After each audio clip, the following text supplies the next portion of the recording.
Je t'apprends les bases de la photographie en 1 minute et aujourd'hui, les cadences d'images. En soi, la vidéo, c'est simplement un certain nombre d'images qui va défiler toutes les secondes. Et ce nombre d'images peut drastiquement changer l'apparence de ta vidéo. C'est ce qu'on appelle la cadence d'image.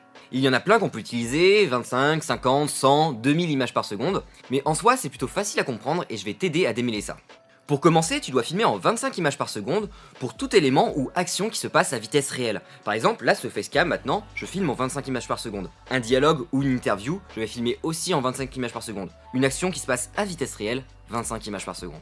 Mais pourquoi shooter en 25 images par seconde, me diriez-vous? Eh ben, pour deux raisons. Premièrement, c'est une cadence qui est plutôt naturelle à l'œil pour rendre la vitesse réelle. Ensuite, sans rentrer trop dans les détails techniques, c'est simplement un standard de diffusion ici sur notre territoire. Et le 50 et 100 images par seconde alors? Si vous shootez sur des cadences supérieures à 25 images par seconde, c'est principalement pour réaliser des ralentis, ce qui peut être très intéressant pour vos images d'illustration par exemple. Je m'explique. Vous montez et diffusez votre vidéo en 25 images par seconde. Donc du coup, si vous shootez en 50 images par seconde, vous aurez chaque seconde 2 fois plus d'images que nécessaire. Donc vous pourrez étirer le temps et le ralentir par 2. Pareil pour 100 images par seconde. Si vous shootez en 100 images par seconde, vous aurez alors 4 fois plus d'images nécessaires, donc vous pouvez ralentir le temps par 4. Et vous pouvez même aller beaucoup plus loin, il y a des caméras spécialisées, comme la Phantom par exemple, qui va jusqu'à des dizaines de milliers d'images par seconde, ça donne des ralentis de fou.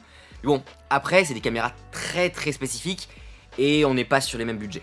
Donc voilà pour la petite explication sur les cadences d'images. Il y a encore 2-3 choses que j'aimerais aborder sur ce thème, mais bon, je pense que ça fera l'objet d'une deuxième vidéo. Mais en attendant, si vous avez des questions, n'hésitez pas à les mettre en commentaire, et moi je vous dis à la prochaine pour une prochaine vidéo astuces, photos et vidéos.